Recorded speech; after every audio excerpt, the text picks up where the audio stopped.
88,000 सौनिकादि ऋषियों ने सूत जी महाराज से 6 प्रश्न किए। इन्हीं 6 प्रश्नों में अब कथाक्रम चलेगा। सूत जी महाराज अब यहां से कथा सुनाना प्रारंभ करते हैं और अनेक विषय बताने के बाद धर्मस्वनिष्ठितः पुंसाम विश्वक्सेन कथासु यः नोत्पादये दधिरतिम श्रम एव ही केवलम। एक बहुत सुंदर बात है, ध्यान से सुनिएगा। धर्मस्वनिष्ठितः पुंसाम विश्वक्सेन कथासु यः नोत्पादये दधिरतिम श्रम एव ही केवलम। हमारे द्वारा की गई पूजा, हमारे द्वारा किया गया व्रत, हमारे द्वारा की गई नव दुर्गा की आराधना, हमारे द्वारा किया गया सोमवार व्रत, एकादशी व्रत, श्रावण में बिल्वपत्र अर्पण, एकादशी के दिन तुलसी अर्पण, ये सब ठाकुर जी स्वीकार करते हैं। इसका प्रमाण क्या है? हम अपनी आराधना में जो कुछ भी ठाकुर जी को निवेदित करते हैं उससे ठाकुर जी प्रसन्न हो रहे हैं। इसका प्रमाण क्या है? कई लोग हैं अनेक नियम करते हैं। कोई गिरिराज जी की परिक्रमा का नियम लिया हुआ है, कोई जगन्नाथपुरी जाने का नियम लिया है, किसी ने महाप्रसाद नित्य पान करने का नियम लिया है, किसी ने एकादशी का नियम लिया है, किसी ने ठाकुर जी की सेवा के प्रारूप में गरीबों की सेवा, कन्याओं के विवाह आदि आदि सब सेवा क्रम करते हैं। पर इन सब से ठाकुर जी प्रसन्न होते हैं, इसका प्रमाण क्या है? किससे प्रसन्न हो रहे हैं? अब ये बात आप लोग ये नहीं सोचना कि महाराज जी बना के बोल रहे हैं, बना के नहीं, लिखा है इसलिए बोल रहे हैं। क्या ठाकुर जी की प्रसन्नता का प्रमाण क्या है? आपकी सेवा से ठाकुर जी प्रसन्न है। तब कहते हैं कहीं सत्संग चल रहा हो, कहीं कथा चल रही हो, कहीं कोई वैष्णव जन बैठकर के कीर्तन कथा का गान कर रहे हों और आप एक क्षण के लिए रुके और वहां बैठकर के उस कथा कीर्तन को सुनने लगे और सुनते सुनते सुनते सुनते कब पूरा समय निकल गया आपको पता ही नहीं चला। इतनी इच्छा और इतनी रुचि भरी उस कीर्तन कथा में कि कब समय निकला पता ही नहीं चला। आपको अपने शरीर का भी भान नहीं हुआ, दर्द का भी भान नहीं हुआ, भूख प्यास भी नहीं लगी, बस कथा में रम गए। समझ जाओ ये प्रमाण है कि आपकी सेवा से ठाकुर जी प्रसन्न है। यही प्रमाण। पर हर महीने जगन्नाथपुरी जाते हैं, हर अमावस्या गिरिराज जी की परिक्रमा करते हैं, हर एकादशी पर व्रत करते हैं, पर कथा में बैठे हैं, इधर देख उधर देख, अभी 1 घंटे की और है कथा, तो अभी कब जाएंगे, कब निकलेंगे, कब क्या, वो क्या पहन के आया, उसने क्या किया है, इतना ही इनमें ही दिमाग लगा है। व्यास जी क्या कह रहे हैं एक शब्द भी समझ में नहीं आ रहा है। तो कहते हैं श्रम एव ही केवलम। आप केवल वो जो नियम कर रहे हो दुनिया भर के, वो केवल एक मेहनत कर रहे हो, ठाकुर जी उससे राजी नहीं है। ठाकुर जी की प्रसन्नता का, ठाकुर जी के राजी होने का सबसे बड़ा प्रमाण क्या है? कि ठाकुर जी की कथा कीर्तन में रुचि बढ़ जाए। ऐसी रुचि बढ़े कि बस मन लग गया कि अब कहीं और। मेरो मन वृंदावन में अटक्यो, मेरो मन हरि चरणन में अट। ये अटकना, लगना जरूरी नहीं है, अटकना जरूरी है। लगते तो बहुत लोग हैं, कई लोग लगते हैं। अब एक का मन किया जगन्नाथपुरी जाने का तो 5 दोस्त और बोले हम भी चलेंगे, लगे तो वो 5 भी साथ में, पर जगन्नाथपुरी जाके अटकता एक ही है। अटकना जरूरी है। कथा में आए तो हजारों की संख्या है, जहां तक दृष्टि जा रही है लोग ही लोग बैठे हैं पीछे तक, लेकिन इतनी भीड़ में लगे तो बहुत हैं, पर अटका कौन? मीराबाई अटक गई थी, कुम्मन दास अटक गए थे, कृष्णदास अटक गए थे, जयदेव महाप्रभु अटक गए थे। हम अटके नहीं हैं, हम लगे हैं। और जो अटकेगा उसकी स्थिति क्या हो जाएगी? बन के जोगन डोलत ब्रज में, पीवत यमुना जल को, मेरो मन वृंदावन में अटक्यो, मेरो मन हरि चरणन में। अब इसका भी अर्थ लोग ये निकाल लेंगे कि बन के जोगन, बताओ तुम लोग अच्छे खासे घर में रहने वाले लोगों को कह रहे हो जोगन बन जाओ वृंदावन जाके, मैं वैरागन होंगी गा गा करके लोगों को कह रहे हो वैराग्य धारण करो। नहीं, तन से जोगन नहीं बनना, तन से वैरागन नहीं बनना, मन से बनना है। तन से जोगन नहीं बनना। तन से तो खूब कलकत्ता में रहो, खूब चटकदार कपड़े पहनो, 9-9 लाख के हार पहन के घूमो, हाथों में खूब सोने के कड़ूला कंगन पहन के घूमो, पर उनका असर मन पे मत होने दो। खूब 1.5 करोड़ की गाड़ी में चलो, पर उस 1.5 करोड़ की गाड़ी को मन पर बुद्धि पर हावी मत होने दो। ये है वैराग्य, ये है जोगन बनना। खूब बढ़िया प्रसाद पाओ, पर उस प्रसाद के बिना रह ना सको। खूब बढ़िया रोटी दाल चावल खाओ। अब रोटी दाल चावल ही बोलेंगे, और क्या बनता है आपके कलकत्ता में? हैं, यहाँ तो रसगुल्ला ही है, रसगुल्ला है, और कुछ चाट वाट बनती है, हैं? ओहो, पुचका, पानी पूरी। हमारे यहाँ जिसको पानी पूरी बोलते हैं, अटके नहीं हो भैया, अभी भी लगे हो। अटके होते तो याद ही नहीं आता पुचका। अब देखना, इतने हजारों में से 2-4 तो कथा सुनते ही सीधे पुचका खाने ही जाएंगे। आ गए हो मुंह में चटपटो पानी। पुचका, ये कोई शब्द है? पुचका। हमारे यहां बोलते हैं पानी पूरी, कहीं बोलते हैं पानी के बतासे, कहीं बोलते हैं क्या है, गोलगप्पा है, गोलगप्पा। हाँ, गोलगप्पा खाए जो है जाए गोलगप्पा। हमारे यहां बोलते टिकिया, ब्रज में बोलते हैं टिकिया। अलग अलग नाम है, नहीं अटकोगे भैया, तुम तो लगे ही ठीक हो। 1000 नाम तो आपको पता है। तो क्या बता रहा था मैं? तो जोगन और वैरागन का मतलब ये नहीं है कि आप सब छोड़ छाड़ करके शरीर से भी वही बन जाओ। नहीं, सबके बीच रहो, पर मन पे हावी मत होने दो। जोगन और वैरागन कौन है कि जीव की इच्छा तो हुई कि पानी पूरी खानी है, पुचका खाना है, पर तुरंत सोचा, हे जीव, मैं तेरी दासी थोड़ी हूं, चल घर में भिंडी बनी खा। तुरंत भिंडी खा के जीव को शांत कर ले। ये वैरागन है। आप हंसो नहीं, ये वास्तविकता बता रहे हैं। मन को एकाग्र करने का ये तरीका है, मन को संभालने का ये तरीका है कि मन जो मांगे उससे विपरीत दो उसको। मन की इच्छा हो गई हमको ये पीना है, तो उसको पिलाइए मत, क्योंकि जैसे ही पीने की इच्छा हुई और आपने उसको पिलाया तो मन क्या समझ जाता है कि ये मेरा दास है, मैं जो कहता हूं ये मुझे तुरंत देता है, और फिर मन उसी चीज में आपको रमाए रखता है, लगाए रखता है।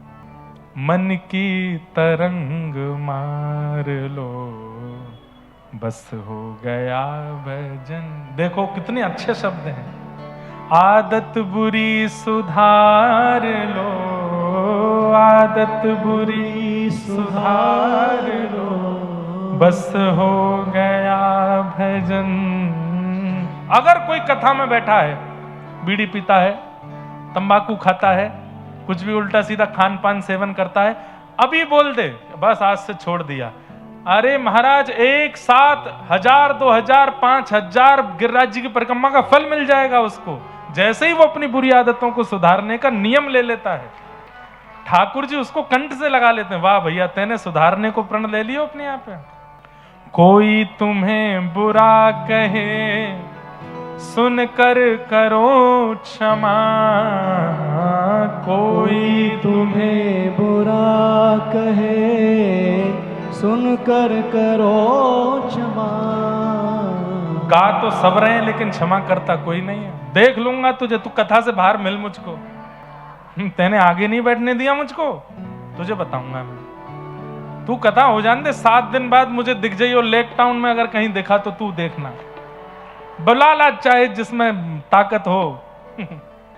हम ऐसे हैं। पर भक्त का नियम कैसा है? कोई तुम्हें बुरा कहे सुनकर करो क्षमा, कोई तुम्हें बुरा कहे सुनकर करो क्षमा।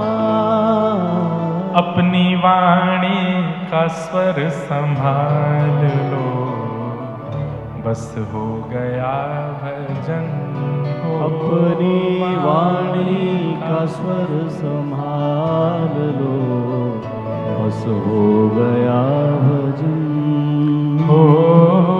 मन की तरंग मार लो, बस हो गया भजन हो। मन की तरंग मार लो, बस हो गया भजन। ये भजन के रूप हैं। एक व्यक्ति को हम जानते हैं, वो श्रावण में मौन रहते हैं, पूरा श्रावण मास मौन रहते हैं, एक शब्द नहीं बोलते और अन्न नहीं खाते, केवल पयोव्रत करते हैं। पयोव्रत समझ रहे हैं? दूध पी के रहते हैं, एक समय भोजन करते हैं बस। और वो भी भोजन कैसे करते हैं? जो अनाज है उसको गैया को खिलाते हैं, फिर गैया का गोबर जो होता है उसको छान के, उसको सुखा के, उसके अनाज की रोटी खाते हैं। इतना कठिन तप करते हैं, पर उनको गुस्सा जब आता है ना, तो बोलते तो नहीं है, लेकिन किसी को बुला के गाली लिख के दे देते हैं। ले मैंने कि कहां गया व्रत, कहां गया इतना ये अनाज वनाज खिला के गैयाओं का, तुम क्या कर रहे हो भाई? सारी स्थिति तन पर लागू होने की नहीं होती है। मन बैरागन बने, मन जोगन बने। आप कलकत्ता में भी रहते हैं, लेकिन मन बैरागन है। मन भले ही अनेकों अवस्थाएं मिल गई, पर मन पर उसका प्रभाव नहीं होता। हम कथा करने ऑस्ट्रेलिया भी जाते हैं, अमेरिका भी जाते हैं, कनाडा भी जाते हैं, विदेश की धरती पर भी जाते हैं, पर मन पर असर नहीं होने देते। यही तो चाहिए कि मन पर उसका प्रभाव ना पड़े। बन के जोगन डोलत ब्रज में, पीवत यमुना जल को, मेरो मन वृंदावन में अटक्यो, मेरो मन हरि चरण में अटक्यो, वृंदावन में अटक्यो, मेरो मन हरि चरण में। तो लगना नहीं है, लगा हुआ व्यक्ति तो छूट भी सकता है, पर अटका हुआ व्यक्ति वो तो फंस ही जाएगा, फिर निकलेगा नहीं वहां से। तो वही बात यहां पर कही जा रही है। धर्मस्वनिष्ठितः पुंसाम विश्वक्सेन कथासु यह नोत्पादयेद अधिरतिम श्रम एव हि केवलम। आप चाहे जितने नियम कर लीजिए, चाहे जितने व्रत कर लीजिए, जितने अनुष्ठान कर लीजिए, जितनी परिक्रमाएं लगा लीजिए, लेकिन ये सब ठाकुर जी स्वीकार करते हैं। इसका प्रमाण होगा सत्संग में जाकर के, अगर आपका मन अटक रहा है सत्संग में, बस 7 बजते ही ये लगता है हो गया समय। जैसे ही व्यास जी कहें अब आगे कथा कल सुनाएंगे, तो मन घबराने लगे कि अब कैसे निकलेगी पूरी रात, कब तक। तब समझो कि हाँ, इतनी रुचि कथा के सत्संग के प्रति बढ़ रही है, तो समझो ठाकुर जी आपके द्वारा किए गए सब व्रत नियम अनुष्ठान सेवाओं को स्वीकार कर रहे हैं। कथा में कहकर के आए थे 1 घंटे के लिए आएंगे, लेकिन 4 घंटे निकल गए, बीत गया, कब समय पता नहीं चला। समझो ठाकुर जी प्रसन्न है, आपसे राजी हैं। ठाकुर जी राजी नहीं होंगे ना, तो बाकी सब जगह मन लग जाएगा, कथा में मन नहीं लगेगा। क्योंकि कथा क्या है? आपके पूरे सुधार का मूल कथा है। आपके जीवन में सुधार, आपकी करनी में सुधार, आपकी बोली में सुधार, आपके मन में सुधार, आपकी वाणी में सुधार, विचारों में सुधार कथा से होगा। और उस कथा से आप सुधरो, ठाकुर जी चाह नहीं रहे। करते रहो नियम। अब नियम तो रावण भी बहुत करता, रोज त्रिपुंड लगाता था, रोज शंकर जी का अभिषेक करता था, रोज वेद अध्ययन करता था। अब वेद अध्ययन करता था कि नहीं ये तो नहीं पता, पर हाँ विद्वान तो था, लेकिन सत्संग नहीं करता। कभी नहीं सुना होगा कि रावण कथा सुनता था, नहीं सुनता था, रावण कथा नहीं सुनता था। और श्री हनुमान जी महाराज, प्रभु चरित्र सुनवे को रसिया, राम लखन सीता मन बसिया। हनुमान जी तो इतने रसिक हैं। यत्र यत्र रघुनाथ कीर्तनम तत्र तत्र कृतमस्तकांजलिम बाष्पवारी परिपूर्ण लोचनम मारुतिम नमत राक्षसांतकम। एक कथा हमने सुनी थी, एक व्यास जी कथा कर रहे थे और कथा में कहने लगे कि अशोक वाटिका जब हनुमान जी पहुंचे तो उन्होंने अशोक वाटिका का दृश्य देखा। ऐसे फल लगे थे, ऐसे वृक्ष लगे थे, ऐसे वहां राक्षस थे। वहां पर जो वृक्ष थे उनमें जो पुष्प थे उनका वर्ण जो था वो श्वेत रंग का था। हनुमान जी का मंदिर था जहां कथा चल रही थी। तो जो हनुमान जी अधिकतर ऐसे ही मिलते हैं, हाथ में पर्वत और एक हाथ में गदा और एक पैर ऊपर को उठा हुआ, चोला चढ़ा। ऐसे ही हनुमान जी के ज्यादातर मंदिर हैं। तो उन हनुमान जी की आंखें मटकने लगी, ऐसे ऐसे करने लगे। श्रोताओं ने कहा, अरे हनुमान जी के नेत्र घूम रहे हैं, शायद हनुमान जी कुछ कह रहे हैं। पुजारी जी बोले, वो मेरी बात को प्रमाणित कर रहे हैं कि अशोक वाटिका के जो वृक्ष थे वहां पुष्प जो थे वो श्वेत थे। तो हनुमान जी की गदा नीचे आ गई। बोले नहीं नहीं, ये कुछ और कह रहे हैं। बोले नहीं नहीं, ये और प्रमाणित कर रहे हैं कि वो श्वेत ही थे। वो पर्वत नीचे धर दिया हनुमान जी ने। बोले अब तो ये पूर्ण प्रमाणित कर दिया कि मैं जो भी कथा सुना रहा हूं वो बिल्कुल सत्य। हनुमान जी प्रकट ही हो गए। बोले श्वेत नहीं थे वहां के पुष्प, मैं गया था, लाल वर्ण के पुष्प थे। व्यास जी बोले बाद में करेंगे, पहले सब प्रणाम कर लो। हनुमान जी आ गए प्रत्यक्ष। व्यास जी ने प्रणाम किया, सब श्रोताओं ने प्रणाम किया। हनुमान जी बोले अब हमसे बात करो। व्यास जी बोले क्या बात है? बोले तुम क्यों कह रहे हो ये? मैं संकेत कर रहा हूं फिर भी तुम नहीं समझ रहे हो। श्वेत पुष्प नहीं थे, लाल पुष्प थे, लाल पुष्प। मैं गया था अशोक वाटिका, मुझे पता है। व्यास जी बोले देखो बुरा मत मानियो जय जय, लाखों वर्ष हो गए आपको गए हुए, थोड़ी तो बुद्धि है, भूल जाती है, विस्मृत हो गई होगी आपको।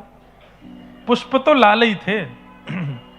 हनुमान जी बोले बड़े हटीले व्यास हो भाई, मैं वहां गया हुआ व्यक्ति, वहां का दृष्टा व्यक्ति बोल रहा हूं कि श्वेत पुष्प थे, और तुम यहां अभी 10 15 20 25 30 साल पहले तुम्हारा जन्म हुआ है और तुम यहां अभी कलिकाल के जीव, और तुमको पता है त्रेता में क्या देखा मैंने, बोल रहे हो कि श्वेत पुष्प थे। बोले नहीं, मैं तो अपनी गुरु आज्ञा से बोल रहा हूं, आचार्य आज्ञा से बोल रहा हूं, ग्रंथों में पढ़ करके बोल रहा हूं, पुष्प तो श्वेत ही थे। बोले सब झूठ बोल रहे हैं, मैंने देखा है लाल पुष्प थे। श्रोता बैठे बैठे आनंद ले रहे हैं, अब क्या होगा। बोले हम आपकी बात नहीं मानेंगे। तो हनुमान जी बोले तो हम भी तुम्हारी बात नहीं मानेंगे। बोले तो आप मत मानो, ये तो सब मानेंगे मेरी बात। हाँ भाई श्रोताओं बताओ, लाल पुष्प थे कि श्वेत पुष्प थे? सारे श्रोता बोले श्वेत पुष्प थे। हनुमान जी बोले मेरी गदा से डरो। हनुमान जी बोले कैसे मानोगे? बोले हम तो तब मानेंगे जब अशोक वाटिका में और जो था वो आके यहां प्रमाण दे।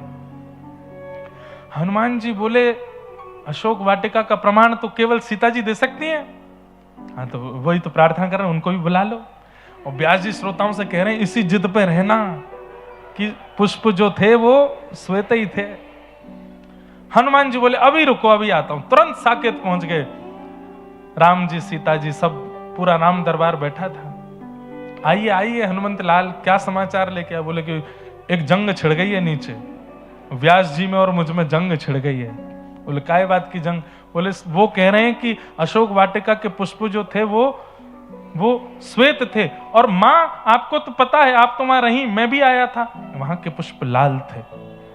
मां, अब हनुमान जी उनसे पूछ नहीं रहे, कह रहे हैं सीधे आप चलो और मां व्यास जी को प्रमाणित दे दो। वो मुझे झूठा ठहरा रहे हैं, और वो सारे श्रोता भी मुझको झूठा ठहरा रहे हैं।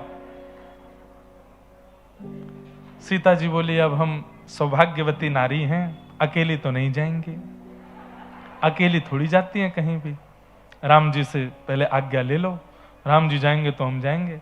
हनुमान जी गए, राम जी के चरण पकड़ लिए, दबाने लगे। बोले क्या बात है? बोले थोड़ी देर के लिए हमको अपॉइंटमेंट दे दो एक, आप थोड़ी देर के लिए पृथ्वी पर चलो। बोले क्यों? पूरा बात बताया ऐसे। अरे तुम कथा में तुम्हारा विवाद हो गया, उसके लिए तुम हमको लेके जाओगे?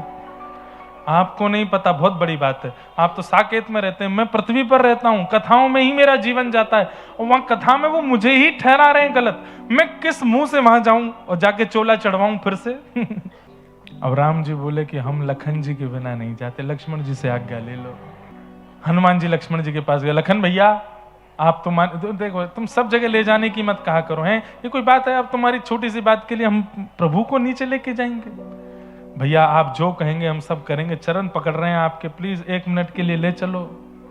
लखन जी बोले देखो, वन में बात अलग थी, अब भरत भैया भी बड़े हैं, भरत भैया से आज्ञा लिए बिना मैं नहीं जाऊंगा। भरत भैया के पांव पूजे, भरत भैया को मनाया। भरत भैया बोले शत्रुघ्न जी हम सबके छोटे हैं, मैं तो नंदीग्राम चला गया था 14 वर्ष के लिए, भैया वन में चले गए थे, लक्ष्मण जी भी वन में चले गए थे, अयोध्या में तो यही थे, तो जब से हम लोग लौट करके आए हैं तब से इन्हीं की चलती है, शत्रुघ्न जी जब तक नहीं बोलेंगे तब तक कोई नहीं जाएगा। हनुमान जी ने जाके शत्रुघ्न जी को मनाया, बड़ी मुश्किल से शत्रुघ्न जी माने। लेके आना था सीता जी को, पर कथा में श्रोता और वक्ता प्रतीक्षा कर रहे, देखते ही देखते शत्रुघ्न जी, भरत जी, लक्ष्मण जी, राम जी, सिया जी, संपूर्ण अयोध्यावासी वहीं प्रकट हो गए। व्यास जी ने सब श्रोताओं को इशारा किया, बोले देखो कथा का फल मिला, ठाकुर जी प्रकट हुए, दर्शन करो, प्रणाम करो सब। आरती उतारी गई, महाआरती हुई महाराज, लाखों की तादाद में लोगों ने राम जी के दर्शन किए। कोई कुछ पवाने लगा, कोई अपने घर से मटरी बना के लाया, लड्डू बना के लाया, पेड़ा बना के लाया। हनुमान जी बोले ये सब क्या कर रहे हो, जिसके लिए आए हैं वो करो। अरे ठाकुर जी इसलिए नहीं आए हैं, ठाकुर जी प्रमाण देने आए हैं।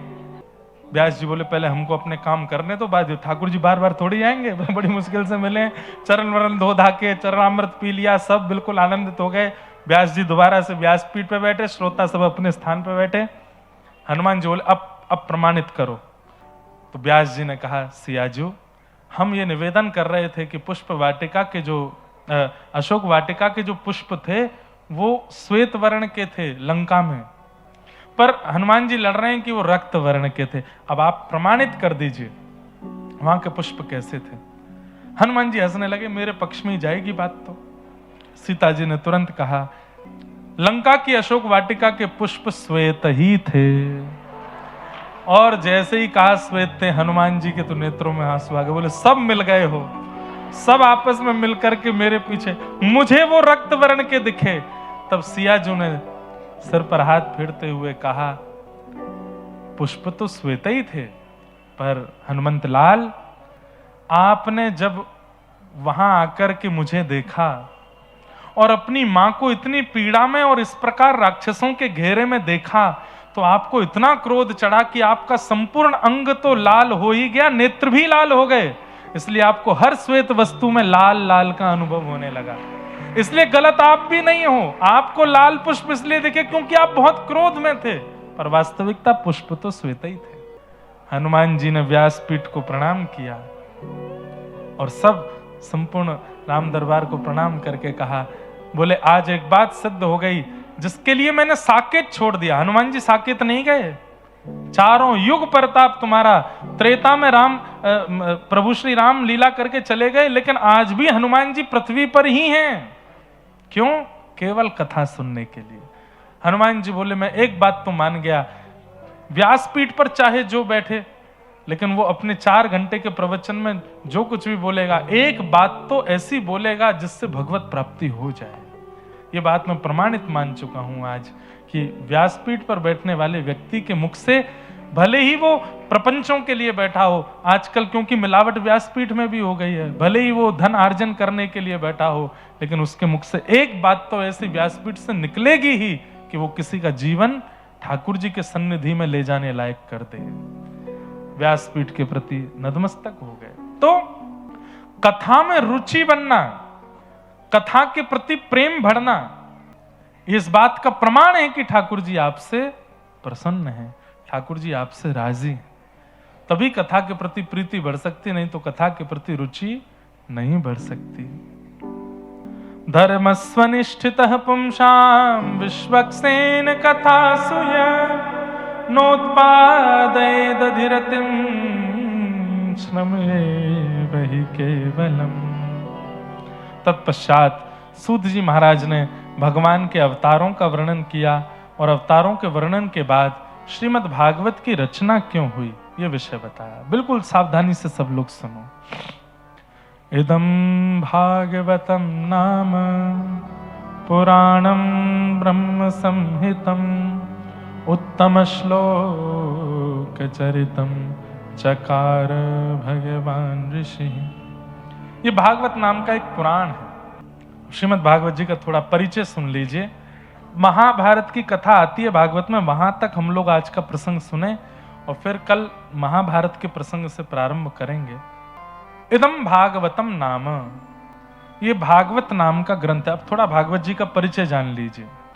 भागवत 4 शब्द हैं। हमारे पूज्य नाना जी पंडित श्री कृष्णलाल शास्त्री जी कलकत्ता बहुत आते थे, कई लोगों ने उनके दर्शन भी किए होंगे। वो भागवत जी का बड़ा सरल अर्थ करते थे। क्या?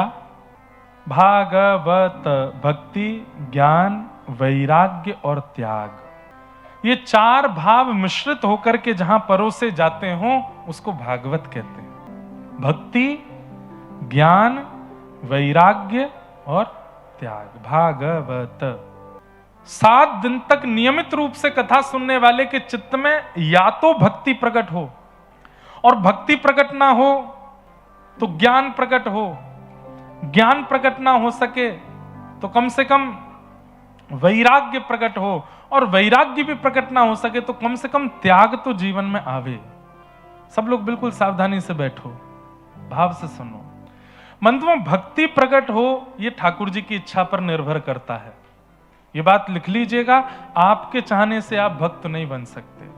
अगर आप ठाकुर जी के लिए कभी रो जाते हैं, ठाकुर जी के लिए चित्त में प्रेम है, तो यह बात प्रमाणित है, प्रमाणित है, प्रमाणित है। 3 बार कह रहा हूं मैं, यह बात प्रमाणित है कि आपकी इच्छा से आप प्रेमी भक्त नहीं बने हो, ठाकुर जी की इच्छा से बने हो। भक्ति जीवन में आ जाए बहुत बड़ा सौभाग्य, क्योंकि ठाकुर जी की इच्छा से भक्त बनता है। भक्ति, ज्ञान जीवन में आ जाए तो ये गुरु की कृपा से होता है, गुरु इच्छा से होता है। गुरु यदि चाह लें तो अपने शिष्य को त्यागी बना देते हैं, ज्ञानी बना देते हैं। तो ठाकुर जी अगर चाह लें तो आपके अंदर भक्ति आ जाएगी, गुरु यदि चाह लें तो आपके अंदर ज्ञान आ जाएगा। तीसरा शब्द आता है व, यानी कि वैराग्य। संसार यदि चाह ले तो आपको वैरागी बना देगा, ऐसी वास्तविकता चखाएगा कि आपको वैराग्य आ ही जाएगा। सब अपना रूप दिखाने लग जाएं, पत्नी अपना रूप दिखा दे, बच्चे अपना रूप दिखा दें, फूफा जी, बुआ जी, चाचा चाची, पड़ोसी, सारे आपके प्रेमी मित्रजन अपना अपना रूप दिखा दें, वास्तविक रूप दिखा दें, तो वैराग्य आ जाएगा। संसार यदि चाह ले तो आपको वैराग्य दिला देगा, और आप यदि चाह लो तो आप त्यागी बन सकते हो। ये 4 बातें हमने बताई। भागवत, ठाकुर जी चाहेंगे तो भक्ति आएगी, गुरु यदि चाहेंगे तो ज्ञान आएगा, संसार यदि चाह ले तो वैराग्य दिखा देगा, और आप यदि चाहोगे तो त्याग आ सकता है। कैसा त्याग? हरि विमुख वस्तुओं का त्याग। आज कम से कम एक नियम तो आप धारण कर लीजिए कि जो हरि के नहीं है वो हमारे नहीं।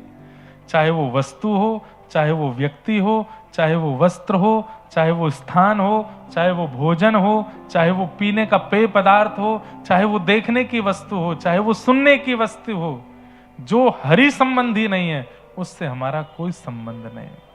जो हरि संबंधी नहीं, जो राष्ट्र संबंधी नहीं, उससे हमारा कोई, उसका हम त्याग कर देंगे। ये आपके चाहने से हो सकता है। सूरदास जी का एक बड़ा प्रसिद्ध पद है, तजोरे मन हरि विमुखन को संग, तजोरे मन हरि विमुखन को संग, जाके संग कुमति उपजत है, जाके संग कुमति उपजत है, पड़त भजन में भंग। पड़त भजन में भंग, तजोरे मन हरि विमुखन को संग, तजोरे मन हरि विमुखन को संग। उस मित्र का त्याग कर दीजिए जो कथा सुनने से रोकता हो। उस परिवारी का त्याग कर दो जो महाप्रसाद जगन्नाथ जी का पाने से आपको रोकता हो। हमको बोलने में संकोच नहीं है, आपको सुनने में हो सकता है, वो पत्नी और पति भी योग्य नहीं है जो जगन्नाथ जी के दर्शन से रोकते हो। अच्छा, अब इसमें भी बात है, त्याग कैसे करें? त्याग का मतलब बहुत बड़ी बात है कि त्याग शरीर से हो वो श्रेष्ठ नहीं है, त्याग तो मन से होता है। कई बार आज भी आप लोग ऐसे ऐसे लोगों का संग कर रहे हो जिनको आप मन से त्याग चुके हो, लेकिन शरीर से आपको रहना पड़ता है साथ में। कई लोग यहां ऐसे बैठे हैं जो ऑफिस जाते हैं, कॉलेज जाते हैं, अपने काम पर जाते हैं, वहां बिल्कुल विपरीत लोग हैं, मांस मच्छी खाने वाले लोग हैं, हर प्रकार के दूषित वार्ता करने वाले लोग हैं। आप उनको चित्त से स्वीकार नहीं कर सके, लेकिन कर्म के लिए आप वहां जाते हो। मन से तो आप त्यागी चुके हो ना, मन से ही त्यागना है। जो हरि से संबंध बनाने में विमुखता प्रकट करता हो, हरि से मिलने में विमुखता प्रकट करता हो, मन से उसका त्याग करो। देवादिदेव महादेव शंकर ने सती का मन से त्याग किया था, तन से नहीं। जब जिद करने लगे कि जाना है यज्ञ में, महादेव ने कहा कि देवी तुम सब जानती हो, वहां मेरा अपमान हो रहा है और मुझे बुलावा भी नहीं दिया, फिर भी तुम्हारी जाने की इच्छा है, सब जानते हुए भी जाना चाहती हो तो तुम जाओ। कहते हैं उसके बाद महादेव ने सन्मुख आसन रखा। जिस पत्नी का आसन वाम भाग में होना चाहिए, उस पत्नी का आसन सन्मुख रखा। इसका मतलब क्या है? तन से त्याग नहीं किया, पर मन से गतिविधियों में त्याग कर दिया। जो बगल में बैठने की अधिकारिणी थी उसको सामने बैठाया।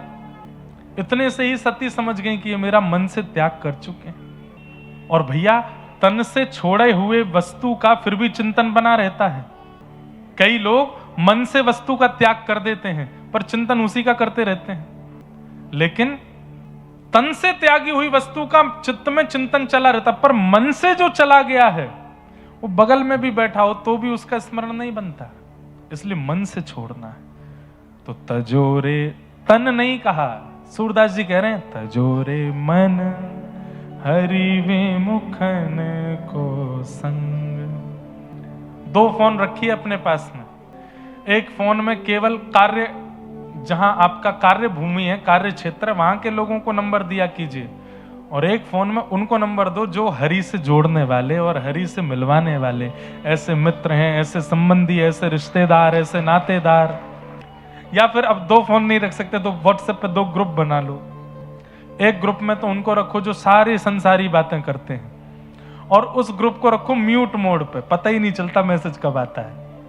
और एक ग्रुप बनाओ सब परिवार में भी, बुआ जी का बेटा है वो कथा सुनता है, उसको जोड़ो। हमारी पत्नी के परिवार में से कोई है उसको जोड़ो। जो जो सत्संग भक्ति से प्रेमी हो उनको उसमें जोड़ो। उसको नोटिफाई मोड पर रखो कि रात में 2 बजे भी मैसेज करें तो हमको पता चले। उनसे संबंध रखो और उनका त्याग करो जो हरि विमुख करते हैं। जाके संग कुमति उपजत है, जाके संग कुमति उपजत है, पड़त भजन में भंग। पड़त भजन में। और एक कितनी अच्छी पंक्ति है, कहा होत पे पान कराए, कहा होत पे पान कराए। दूध को पय बोलते हैं। विष नहीं तजत भुजंग। विष नहीं तजत। अरे हरि विमुख करने वाले कौन है? बोले सब भुजंग हैं। भुजंग मतलब सर्प हैं। इनको भी कितना भी प्रेम का दूध पिलाते रहो, ये विष ही उगलेंगे मुख से। तजोरे मन हरि विमुखन को संग, तजोरे मन। और अंतिम पंक्ति तो और भी सुंदर है। क्या? सूरदास कारी कामर पे, सूरदास कारी कामर पे, हो चढ़े न दूजो रंग। चढ़े न दूजो रंग। हमारे ब्रज में होली चल रही है, शुरू हो गई कल से। ठाकुर जी को रंग लगाते हैं गालों पे। बंधुओं, ये वसंत के बाद 40 दिन जो है ना, ये भक्तों के लिए क्यों है? भक्तों को अधिकार चरण छूने का है, गाल छूने का नहीं है। ठाकुर जी के गाल छूने का अधिकार हम लोगों को नहीं है, पर ये 40 दिन ठाकुर जी हमको अधिकार देते हैं कि चलो अब तुम मेरे गाल भी छू लो। तो हम ठाकुर जी के गाल छूते हैं, रंग लगाते हैं। लेकिन रंग लगने के बाद भी रंग की शोभा ठाकुर जी के गाल पे जाके बढ़ती है, ठाकुर जी की शोभा रंग से नहीं बढ़ती। रंग सुंदर लगने लगता है जब वो ठाकुर जी के अंग पर लग जाता है, ठाकुर जी की शोभा नहीं, क्योंकि वो कारे हैं, उनका रंग जिस पर चढ़ता फिर उस पर दूसरा रंग नहीं चढ़ता। सूरदास कारी कामर पे, सूरदास कारी कामर पे, चढ़े न दूजो रंग, हाँ चढ़े न दूजो रंग, तजोरे मन हरि विमुखन को संग, तजोरे मन हरि विमुख। तो भैया भक्ति ठाकुर जी की इच्छा से आएगी, ज्ञान गुरु की इच्छा से आएगा, वैराग्य संसार चाह ले तो आएगा, लेकिन त्याग आपके अधिकार में है। आप अभी इसी वक्त कथा की आरती होने से पहले भी त्याग कर सकते हैं उनका, उस वस्तु का, उस व्यक्ति का, उस व्यवहार का, उस स्थान का जो हरि मिलन में बाधा बनता हो। अभी विचार करो, ऐसी कौन सी क्रिया है जिसकी वजह से भजन में विक्षेप आता है, उस क्रिया का आज ही त्याग करो। ऐसा कौन सा व्यक्ति है जिसके सन्मुख आते ही विषाद आ जाते हैं चित्त में, ठाकुर जी की स्मृति नहीं होती, उसका त्याग करो। तजोरे मन हरि विमुखन को संग। तो भागवत के ये 4 अक्षर हैं जिसमें अधिकार आपका त्याग के ऊपर है। बाकियों की आप कामना कर सकते हो, ठाकुर जी चाहे, गुरु चाहे, संसार चाहे, तो ये तीनों भी आ जाएंगे। त्याग आपके अधिकार में। इदम भागवतम नाम पुराणम ब्रह्म संहितम, ये पुराण है और उत्तम श्लोक चरितम, इसमें अच्छे अच्छे चरित्र सुनाए गए हैं। किसके? भगवान के भक्तों के। भैया भक्त चरित्र सुनिए, भगवत चरित्र से ठाकुर जी का प्रभाव पता चलेगा, लेकिन भक्त चरित्र से ठाकुर जी का स्वभाव पता चलता है।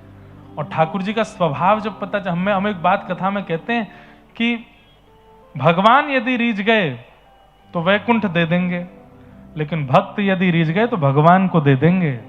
तो भक्त रीझें, ठाकुर जी रीझ करके क्या देंगे? स्वर्ग दे देंगे, वैकुंठ दे देंगे, गोलोक धाम दे देंगे, साकेत धाम दे देंगे। लेकिन यदि भक्त रीझ गए तो भक्त रीझ करके तो ठाकुर जी को गोद में दे देंगे, ठाकुर जी को आपको अपना बनवा देंगे। हमारे गोवर्धन में एक पाखंडी रहता था, ध्यान से सुनना सब लोग, इधर देखो, यहां देखो। हमारी ठाकुर जी ने ना हमको ढिटोना लगा के भेजा, नजर नहीं लगेगी। हमारी नाक के बीचों बीच ढिटोना लगा रखा है ठाकुर जी ने। तो आप कहीं ये सोचो हम बहुत देखें तो नजर नहीं लग जाए व्यास जी को, ऐसी बात नहीं है। यहीं देखा करो, ध्यान से सुनो। तो हमारे गोवर्धन में एक पाखंडी रहता था। पाखंडी किसको कहते हैं? नाम लेता है ठाकुर जी का, कथा करता है ठाकुर जी की, पर चाहता क्या है? धन अर्जन करना और लोगों को अर्जन करना, भीड़ अपने पीछे लगाना। तो वो क्या करता था? लोग दर्शन करके आते थे गिरिराज जी, गोवर्धन नाथ जी का, श्रीनाथ जी का, और उनकी वाणी सुनकर के, आज ठाकुर जी ने क्या पहना है? बोले पीले वस्त्र पहने, मोतियों की माला पहनी। खुद दर्शन नहीं करता था, दूसरों से सुन लेता था, और सुनने के बाद एक वृक्ष के नीचे बढ़िया आसन लगा करके फिर वहां बैठ के प्रवचन करता था। देखो मैं यहीं बैठ करके ठाकुर जी को देख लेता हूं, आज ठाकुर जी ने पीत वर्ण के वस्त्र पहने हैं, ऐसी माला पहनी है। और नहीं विश्वास होता तो देख के आ जाओ। 2-4 लोग देख के आते, आके कहते अरे बाबा सही बोल रहे हैं, बिल्कुल यही वस्त्र हैं। और फिर वो बना बना करके चिकनी चुपड़ी बातें करता। पीले वस्त्र पता है क्यों पहने ठाकुर जी ने? बोले क्यों पहने? बोले कल रात्रि मैंने अपने घर के ठाकुर जी को पीले पुष्प अर्पित किए, तो ठाकुर जी ने आज पीले वस्त्र पहन लिए। मैंने ठाकुर जी को खीर निवेदित किया, तो आज ठाकुर जी ने भी प्रसाद में खीर बनवाई है। मतलब वो ऐसी बातें करता था, सुनने वाले उससे रीझ जाते थे। लोग बाग धन धान चढ़ा करके जाते। एक दिन उसका वो कर रहा था अपना काम, बोल रहा था, लोग बाग सुन रहे थे। वहीं से सूरदास जी जा रहे थे। सूरदास जी को दिखाई तो देता नहीं था, पर वे सूरदास हैं। सूरदास जी तुम 2 सेकंड के लिए रुक गए। उन्होंने जैसे ही सुना, सुनते ही वो समझ गए कि इसकी वाणी में असत्यता का बोध हो रहा है। ये केवल लोक रंजन के लिए, मनोरंजन के लिए बड़ी बड़ी बातें कर रहा है, स्वयं दर्शन करके नहीं आता है। सूरदास जी जब उसका सत्संग पूरा हुआ तो सूरदास जी उसके पास गए और जाकर के बोले, आज आपने क्या सुंदर, अरे अरे अरे सूरदास जी आए हैं, अरे आपका तो बड़ा नाम है, यश है, कीर्ति है, आप मेरा सत्संग सुनने आए, मेरा सौभाग्य। सूरदास जी बोले, बड़ी अच्छी बात है, पर मैं एक चीज पूछने आया हूं। बोले, हाँ, कब से दर्शन नहीं गए, सच बताओ। कैसी बात कर रहे हैं? आज गेरुआ रंग का वस्त्र पहना है, आज सोने के ठाकुर जी ने आभूषण पहने हैं, आज मकराकृत कुंडल पहना है, आज सिर पर ऐसी सिरपेच पहनी है, ऐसे ठाकुर जी को भोग लगा, आप कैसे कह सकते हैं? बोले, मैं वही कह रहा हूं, मेरे पास नेत्र नहीं है और कोई यह सुन भी नहीं रहा, मैं बस तुमसे पूछ रहा हूं, सही सही बताना, कब से नहीं गए दर्शन? कल गया था शाम को, थोड़ा और सच बताओ। हाँ, शाम सुबह गया हूंगा, गया था, कल सुबह गया था। सूरदास जी बोले, थोड़ा और सच बताओ। नहीं नहीं, मंगला में तो मैं गया ही था। सूरदास जी बोले, मैं कुछ नहीं बिगाड़ूंगा तुम्हारा और मेरे से बिगड़ेगा भी नहीं भाई, मैं नेत्रहीन हूं, थोड़ा सच बताओ, कब गए थे? बोले, देखो बिल्कुल सच बताऊं? बोले, हाँ, पिछले हफ्ते गया था। सूरदास जी बोले, नेक्स्ट सा और सच बताओ। अंत में आके बोला, 6 महीने हो गए नहीं गया। बोले, हाँ, अब सच बोला ना, 6 महीने से नहीं गया दर्शन करने, और यहां चिकनी चुपड़ी बातें करता है, चल दर्शन करने चल। सूरदास जी उसका हाथ पकड़ के जैसे ही ले गए ऊपर मंदिर में, तो आश्चर्य क्या हुआ, श्रीनाथ जी खड़े हैं, और जैसे ही सूरदास जी मंदिर में उसको लेकर के आए, श्रीनाथ जी मूर्ति मंत्र से सचल हो गए और सचल होकर के बोले, अरे गोसाई जी, मेवा मंगाओ, लड्डू मंगाओ, पकवान बनवाओ, अरे ढोल नगाड़े ताशे बजाओ। बोले, क्यों? जिस भक्त की दर्शन की प्रतीक्षा में मैं खड़ा था, आज वो मेरे सामने आ गया है, सूरदास जी उसको लेकर के आए हैं। आपने ताली क्यों बजाई? ये तो आश्चर्य की बात है। वो 6 महीने से ठाकुर जी को देखा नहीं है और सूरदास जी उसको लेकर के आ गए, ठाकुर जी पकवान बनवा रहे हैं, ढोल नगाड़े बजवा रहे हैं, सेनाई बजवा रहे हैं। सूरदास जी को भी आश्चर्य हुआ। सूरदास जी बोले, जय जय, जे 6 महीना ते आपके दर्शन ना किए जाने, उल्टी सीधी नीचे बस सुनी सुनाई बातन ने बोलते रहे, आपके कभी चरणन में नहीं आए हो, आपको कभी प्रेम भर के आने देखो नहीं, केवल धन कमावे को जरिया बना लियो है, और आप या के द्वार पे आते ही कह रहे हो कि मैं या के दर्शन के काजे व्याकुल है रो। ब्रजभाषा समझ रहे हैं ना, कभी कभी निकल आती है। आप कह रहे हैं या के दर्शन के काजे आप व्याकुल है रो, कैसी बात कर रहे हो? ठाकुर जी बोले, सूरदास सही पूछो तो मुंह तो या को नामू नहीं पतो, मैं तो या को जानू भी ना हूं, मेरे मन में तो केवल ये आई, जाकू सूरदास पकड़ करके ला रहा है, वो सामान्य नहीं होगा, वो कोई अति श्रेष्ठ ही होएगा, वो कोई अति श्रेष्ठ ही होगा। यामारे में पकवान बनवा रहा हूं, यामारे में सेनाई ढोल नगाड़े बजवा रहा हूं, क्या सिद्ध हुआ? आपकी योग्यता नहीं है, आपकी क्षमता नहीं है। लेकिन कोई परम रसिक यदि रीझ गया आपसे और उसने आपका हाथ पकड़ लिया, तो ठाकुर जी अपने सहजता में आ जाते हैं और ठाकुर जी के मन में आ जाता है, या मुंह से मत मिलवाओ, मैं यहां से मिलूंगा। क्यों? क्योंकि इन्होंने इसका हाथ पकड़ लिया है। आचार्यों की दृष्टि में आप आ गए, भक्तों की दृष्टि में आप आ गए, वैष्णवों की मन में, स्वभाव में, चिंतन में आप आ गए। समझ जाओ, ठाकुर जी उसी समय मन बना लेते हैं आपसे मिलने का। क्यों? उनकी दृष्टि में आप आ गए। ठाकुर जी के सन्मुख जाने की ज्यादा योजनाएं मत बनाओ। वृंदावन जाओ, बिहारी जी का दर्शन करो, राधा वल्लभ जी दर्शन करो, राधा रमन, एक दिन में सारे दर्शन कर लो। बाकी के 4 दिन तो केवल रसिकों को खोजो। वृंदावन में रसिक कौन है, वृंदावन में महापुरुष कौन है, वृंदावन में ब्रजरज उपासी कौन है, उनके पास जा जा करके उनको प्रणाम करो, उनकी दृष्टि में आने का प्रयास करो। और दृष्टि में भी इस भाव से नहीं आना कि ये मेरा नाम बोलें या मेरी बातें करें, नहीं, एक बार बस देख लें मुझको, और ये चाह लेंगे तो मुझे ठाकुर जी मिल जाएंगे, ये चाह लें बस। उत्तम श्लोक चरितम, भागवत में किनके चरित्र हैं? भक्तों के चरित्र हैं। क्योंकि भक्तों की दृष्टि में अगर आप आ गए तो ठाकुर जी की दृष्टि में क्या, ठाकुर जी के स्वप्न में आप आने लग जाओगे, क्योंकि भक्तों की दृष्टि में आप आ गए। इसलिए भक्त दृष्टि के अधिकारी हम बने, ऐसी भावना रखो। चकार भगवान ऋषि, श्री वेदव्यास भगवान ने इस भागवत की रचना की है। ऐसी भागवत पुराण को हम बारंबार प्रणाम करते हैं। वेदव्यास जी महाराज ने अनेक वेद लिखे, लेकिन उसके बाद भी मन को शांति नहीं मिली, तब उन्होंने भागवत की रचना की। और भागवत की रचना करके पूरे विश्व को भागवत जी प्रदान कर दें। क्यों की भागवत की रचना?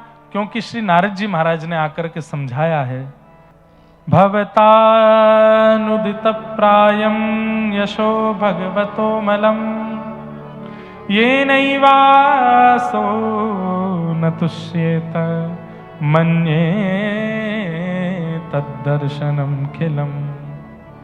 हे व्यास जी, आपने अनेक वेद पुराण लिखे, लेकिन सब में ठाकुर जी के निर्मल यश को नहीं लिखा, ठाकुर जी की सुंदर गाथाएं नहीं लिखी, ठाकुर जी के भक्तों के सुंदर चरित्र नहीं लिखे, इसलिए आपका मन अशांत है। अब एक ऐसी रचना करो जिसमें ठाकुर जी के भक्तों के चरित्र हों, ठाकुर जी का निर्मल यश हो, तब आपका मन शांत होगा। तब वेद व्यास जी महाराज ने भागवत की रचना की। यहाँ ठाकुर जी का प्रभाव नहीं, ठाकुर जी का स्वभाव बताया गया, ठाकुर जी के भक्तों से प्रेम बताई गए, ठाकुर जी के भक्तों के साथ में रुचि बताई गई है। ऐसी भागवत को हम बारंबार प्रणाम करते हैं। न यद्वचश्चित्र पदम हरेर्यशो जगत पवित्रम प्रगणित करहिचित तद्वायुषम तीर्थमुशन्ति मानसा न यत्र हंसा निर्मत्यु शिक्षया। न यद्वचश्चित्र पदम हरेर्यशो, भगवान के यश से और भगवान के भक्तों के यश से जगत पवित्र होता है।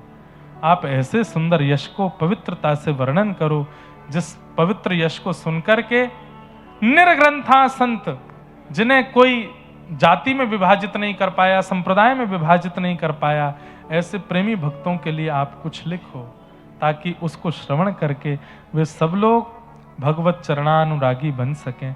तब वेदव्यास जी महाराज ने समाधिनानुस्मर तद्विचेष्टितम, समाधि लगा करके भगवान के भक्त और भगवान के निर्मल यश का चिंतन करके श्रीमद् भागवत की रचना की। बोलो भागवत महापुराण की जय। मुक्तिदानेन गर्जति, मुक्तिदान करती है भागवत जी, पर उससे भी ज्यादा भक्तिदानेन गर्जति। श्रीमद् भागवत भक्ति प्रदान करती है, प्रेम प्रदान करती है, ठाकुर जी के प्रति प्रीति प्रदान करती है, यश प्रदान करती है। ऐसी भागवत जी को हम बारंबार प्रणाम करते हैं। अब आगे महाभारत का जो प्रसंग है वो लोग हम सुनेंगे, पर उससे पहले सब लोग बड़े प्रेम और भाव से मेरे साथ कीर्तन गाते हुए आज की कथा को विश्राम देंगे। संकट हरेंगी करेंगी भली वृषभानु की लली, संकट हरेगी करेगी भली, सब लोग गाओ, वृषभानु की लली, तेरो संकट हरेंगी करेंगी भली वृषभानु की लली, संकट हरेगी करेगी भली वृषभानु की लली, संकट हरेगी करेंगी भली वृषभानु की लली, संकट हरेगी करेगी भली वृषभानु की लली, बरसाने वारी तू मेरी सहाय, बरसाने वारी तू मेरी सहाय, बरसाने वारी तू मेरी सहाय, बरसाने वारी तू मेरी सहाय, दीन दुखिन को निज दर्श कराए, दीन दुखिन को निज दर्श कराए, हे मोको भी जानो तुम दीन दुखी वृषभानु की लली, मोको भी जानो तुम दीन दुखी वृषभानु की लली, ओ तेरो संकट हरेंगी करेंगी भली वृषभानु की लली, तेरो संकट हरेगी करेगी भली वृषभानु की लली, हे कृष्ण पियारी सुन मेरी पुकार, कृष्ण पियारी सुन मेरी पुकार, जग से छुड़ाए मोहे चरणन में डार, जग से छुड़ाए मोहे चरणन में डार, हाँ जग से छोड़ाए मोहे चरणन में डार, जग से छोड़ाए मोहे चरणन में डार। तेरे महलन के कोने रहूं मैं पड़ी वृषभानु की लड़ी, तेरे महलन के कोने रहूं मैं पड़ी वृषभानु की लड़ी। ओ तेरो संकट हरेंगी करेंगी भले वृषभानु की लड़ी, तेरो संकट हरेगी करेगी भली वृषभानु की लड़ी। हे राधा श्री राधा श्री राधा जो गाए, राधा श्री राधा श्री राधा जो गाए। राधा श्री राधा श्री राधा जो गाए, राधा श्री राधा श्री राधा जो गाए। कोटि जग बाधा कुपल में हटारे, कोटि जग बाधा बल में जुटाए। हे दुष्टन के दुष्टन के हे दुष्टन के दल में मची खलबली वृषभानु की लड़ी, ओ दुष्टन के दल में मची खलबली वृषभानु की लड़ी। ओ तेरो संकट हरेंगी करेंगी भले वृषभानु की लड़ी, तेरो संकट हरेगी करेगी भली वृषभानु की लड़ी। ओ तेरो संकट हरेंगी करेंगी भले वृषभानु की लड़ी, तेरो संकट हरेगी करेगी भली वृषभानु की लड़ी। ओ तेरो संकट हरेंगी करेंगी भले वृषभानु की लड़ी, तेरो संकट हरेगी करेगी भली वृषभानु की लड़ी। जय राधे राधे राधे राधे जय राधे राधे राधे राधे श्री राधे राधे राधे राधे जय राधे राधे राधे राधे जय राधे राधे राधे राधे श्री राधे राधे राधे राधे बरसाने वाली राधे राधे श्री कृष्ण प्यारी राधे राधे त्रिभुवन में प्यारी राधे राधे हरिदास दुलारी राधे राधे हरिवंश प्यारी राधे राधे कीरत सुत प्यारी राधे राधे हे हमारी प्यारी राधे राधे रसिकन की प्यारी राधे राधे ओ संकट हरेंगी करेंगी भले वृषभानु की लड़ी, संकट हरेगी करेगी भली वृषभानु की लड़ी। ओ तेरो संकट हरेंगी करेंगी भले वृषभानु की लड़ी, तेरो संकट हरेगी करेगी भली वृषभानु की लड़ी। ओ तेरो संकट हरेंगी करेंगी भले वृषभानु की लड़ी, तेरो संकट हरेगी करेगी भली। जय जय श्री राम राधे जय जय श्री राम जय जय श्री जगन्नाथ महाप्रभु बलभद्र सुभद्रा मैया की, नीलाचल धाम की, वृंदावन धाम की, गोवर्धन नाथ की, गिरिराज धरण की, पूछरी के लौठा की, हु हु प्यारे, क्या बात है बंसी वारे, शाबाश। कल बंधुओं पुनः मिलेंगे अपने समय पर। आप सब लोग पधारो प्रेम और भाव से। और परसों ठाकुर जी का मंगल जन्मोत्सव यहाँ मनाया जाएगा। खूब आनंद के साथ सब लोग क्रम करेंगे। और वैसे तो मन था कि रोज कथा का विश्राम एक होली के पद से हो, जब तक होली आ नहीं जाए, क्योंकि वसंत चल रही है, तो आज का तो विश्राम करें। कल से रोज एक पद और एक रसिया, कल से